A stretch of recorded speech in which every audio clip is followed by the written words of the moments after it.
Welcome everybody to the newest and your favorite segment of League Notes called The Blitz. I am Dustin, aka Dre, aka Beats by Dre, aka the defending champion, here to provide you The Blitz. Now before we get started, I want to say this segment's going to be a little bit longer than what it will be going forward, but that's just because we're going to recap all of the teams actually. Now, I wanted to give a special shout out to my co-commissioner, Kyle Joseph, aka He Hate Me, for the league notes earlier today. And without further ado, let's dive into the Blitz. Now, we're not going to be ranking teams today, as it's a bit difficult to rank teams based solely on the draft. So what I'm going to do is I'm going to categorize these teams into segments or sections or categories. Now, to get started, the first segment and category is called the Ballers. Now, the first owner here, I know you guys always say that I love this owner, and granted,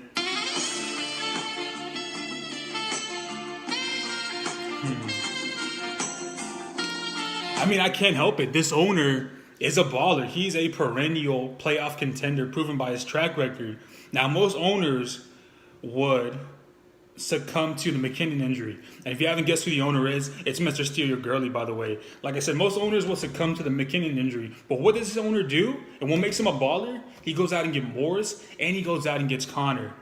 I also think that Collins and Barber are solid as well. And whenever you can start a PPR draft with Antonio Brown and Michael Thomas, forget about it. We got to give this owner his props. There we go. Round of applause, my friend. Now, the second owner in the Ballers category has to be Hotel Odell Holiday Inn. Now, this owner, he's a perennial powerhouse as well. He's a former champion. The only reason he didn't make the playoffs last year was because DJ got injured. Gordon and Odell to start. What a fantastic way to start any team in the PPR. He has some solid pieces around him. So, man, I think that we're going to see some big things from this owner. And if you haven't figured out who it is, again, it's Hotel Odell Holiday Inn. So we're going to give him a big round of applause as soon as I can find it. Congratulations, my friend. I think you're the best team. Give it up. Now, the next category of the teams that I have ranked is going to be, is this the year? Is this the year that little motherfucker with glasses actually wins a trophy? Or is this the year that little motherfucker with glasses misses the playoffs? But whenever you draft A-Rod and Gurley, they two alone can carry any team. Diggs and Juju, along with Edelman when he gets back from suspension, now that is a legit wide receiver force. And for that, my friend, I think your draft was great success. So we'll see what happens, that little motherfucker with glasses. Now, the next team in this category has to be the main event Mafia. Fournette and Jones is a freaking awesome start to your team. Freeman, excellent pick, my friend. I actually wanted him, and I think he could be this year's Kareem Hunt, especially with what's going down. He was the backup, now he's a starter, very similar to Hunt last season, so I think you got yourself a catch. Now, Kelsey, freaking excellent tight end. But my question to you is, why are you going to draft another tight end in the 6th round and trade him for a running back that was drafted in the 9th round? Couldn't you have just drafted him if you wanted him? I thought the reason why you drafted 2 tight ends was for trade bait, but to trade for a good player, not a mediocre player. And for that, my friend, I think that Congratulations, you played yourself. But we'll see what happens. I still think you got a solid squad, so congratulations to you. The next team in this category has to be Ice Kareem Man. Now, I think this team has the freaking best name because it suits him the best, not only for his personal life, but because he actually has Kareem Hunt. Now, again, another awesome start with Kareem Hunt and with Allen, and then Fitzgerald to add to the mix. That's a freaking solid PPR core.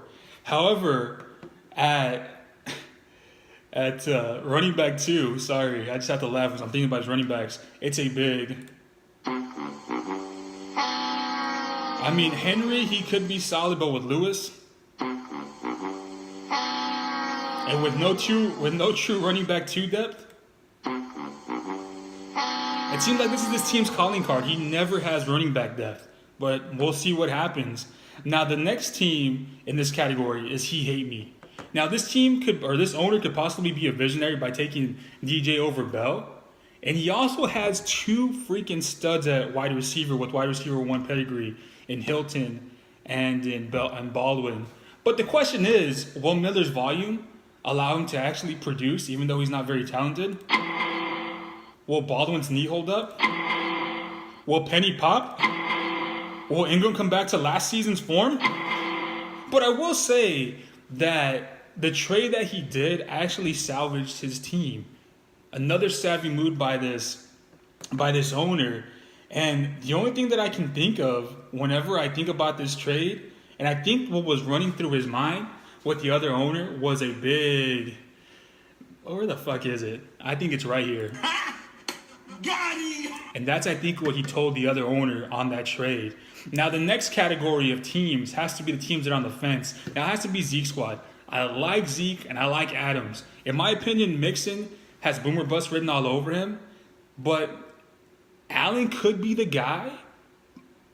But who knows? All I know is I think everybody, when they saw his draft in the first 6 rounds, was a big... What were they thinking? What the hell were they thinking? What were they thinking? What were they thinking? Big shout out to our sponsor, by the way. Gatorade, is it in you? Quench your thirst. What were they thinking? What the fuck were they fucking thinking? What were they thinking? What were they thinking? What were they thinking? What were they thinking? What were they thinking? What were they thinking? What the fuck were they thinking? What kind of crack were they smoking?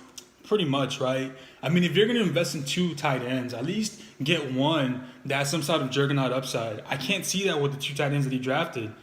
Rudolph and Doyle, they're pretty much the same steady eddies, but they're not going to provide you that top 3 ceiling.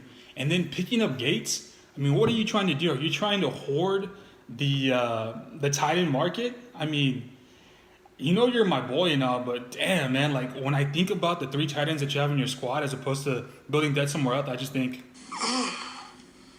Idiot. but we'll see what happens. So best of luck to you. Now, the next team in this category has to be sicko mode. I think the best way to describe this team is by naming some players like Hopkins, Evans, and Gronk. But then we get to his running backs. We got Ajayi. And that's just because of his injuries. And then we have Hyde. I mean, I get the 0 running back strategy, but man, I mean, relying on Thompson and wishing on an injury is a big... But we'll see what happens. You were the star of the last year, so we'll see if your success continues. Now, we're going to come to our next segment called Make a Wish. Now, when it comes down to get gronked up, I wish you would step back from that ledge, my friend. I mean, I think this team wishes that Saquon Barkley lives up to his first-round bill and performs, that Freeman doesn't get superseded by Coleman or end up in a 50-50 time split, that Thielen isn't a one-hit wonder, that Gordon can actually stay clean and on the field, and that somebody steps up. So get gronked up. Please change your name and please make some wishes. Now the next team has to be Trump's henchmen. And for you, my friend, I wish you would step back from that ledge, my friend. I mean, drafting an injured Alshon Jeffrey, Le'Veon Bell. I mean, but how do you not pledge your risk by going after Connor in the draft late in the draft? I mean, we got an additional round for you to pick him, bruh. And how do you not bid more than $101 to get him? $101 to hedge your bets. Bell can be out 10 weeks. The Steelers have shown that they can support top 10 running backs. So come on, man, $101? The price is wrong, bitch. The price is wrong, bitch. The price is wrong. $101, come on, dude. You gotta hedge your bets, your risk better than that. Now the next team in a particular category all by himself has to be the contribution. That has to be 50 Shades of Grey. I mean, I can appreciate a good homer. I mean, trust me, I do. But I mean, what was this going through your mind? I mean, what the? My mind's telling me no. It should have too. But my body's telling me yes. I mean, is that what was going through your mind when you took McCoy that early? Come on. And then to take Des Bryant? Bruh, I mean, I feel sorry for Ertz and anybody else on your team that pops off. So as far as your draft's concerned, I mean, thank you for the contribution, but man. So you get nothing. You lose. Good day, sir. So thank you for the contribution. And the last team in the category all by himself has to be the wild card. And I think the best way to describe this team has to be Presenting the reigning, defending, undisputed HFFL.